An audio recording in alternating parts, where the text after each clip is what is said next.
Ya, baik, terima kasih Anneke. Pergerakan indeks harga saham gabungan hari ini cukup menarik bak roller coaster, sempat jatuh hingga ke level 6.600-an. IHSG berhasil rebound perdagangan sesi kedua. Hasilnya IHSG kini ditutup di level 6.823 poin dan juga mengalami penguatan sebesar 0,44%. Lalu juga kalau kita perhatikan di sini, memang sektor-sektor yang mana mengalami penguatan begitu di hari ini adalah sektor teknologi dan juga finansial. Namun di sini memang sektor teknologi yang cukup menarik begitu ya, di antara pelemahan begitu di hampir seluruh sektor di IHSG. Namun pada hari ini sektor teknologi juga dapat dikatakan menjadi penopang dalam menguatnya IHSG, walau tadi di sesi 1 sempat terjerembab di zona merah. Kita perhatikan bersama, teknologi begitu ditutup di penguatan 1,80%.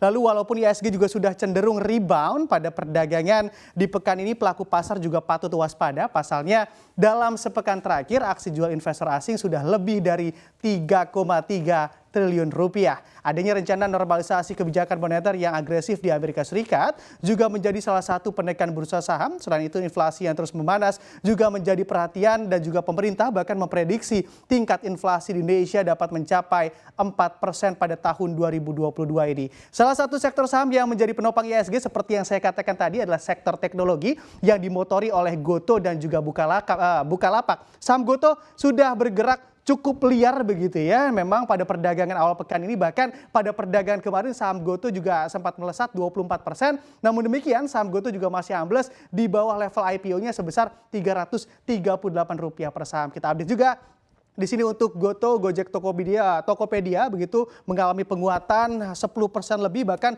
12,90%, dan ini juga menjadi penguatan yang sangat signifikan begitu ya, karena memang kalau kita lihat market cap-nya di Gotoh ini juga cukup besar. Lalu juga NFC Indonesia yang masih menguat 24,74%. Namun menarik di sini Bukalapak justru mengalami koreksi di 1,97%.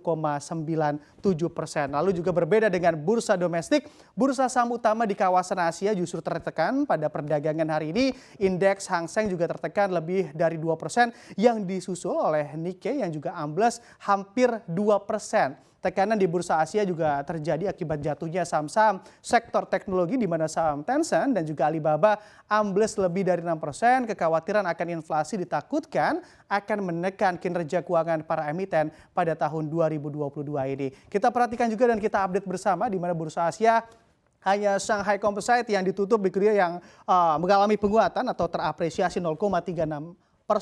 Lalu kalau kita perhatikan bersama Nikkei 225, Hang Seng Index, Kospi masing-masing juga terkoreksi begitu di 1,89%, 2,70% dan juga 1,28%. Pelemahan juga terjadi di nilai tukar rupiah terhadap dolar. Rupiah bahkan sempat melemah ke atas level 14.700. Kemarin rupiah juga mencatatkan level terlemah sejak November 2020. Tekanan rupiah disebabkan dari agresifnya Bank Sentral Amerika Serikat dalam menaikkan suku bunga acuannya. Para pelaku pasar kini juga menanti bagaimanakah respon dari Bank Indonesia terhadap kenaikan suku bunga yang cukup agresif tersebut. BI juga akan mengadakan rapat Dewan Gubernur ataupun RDG pada pekan depan. Namun sejumlah analis memperkirakan BI masih akan tetap menahan suku bunganya kembali di level 3,5%. Kita update juga untuk posisi rupiah terhadap dolar Amerika Serikat dan juga sejumlah mata uang lainnya, di mana terhadap dolar begitu rupiah mengalami pelemahan 0,31%, terhadap Singapura dolar rupiah juga mengalami pelemahan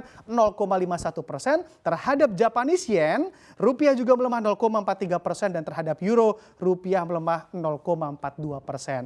Demikian review perdagangan di hari ini, demikian dan juga kembali ke rekan saya Anneke Wijaya. Silakan Ana.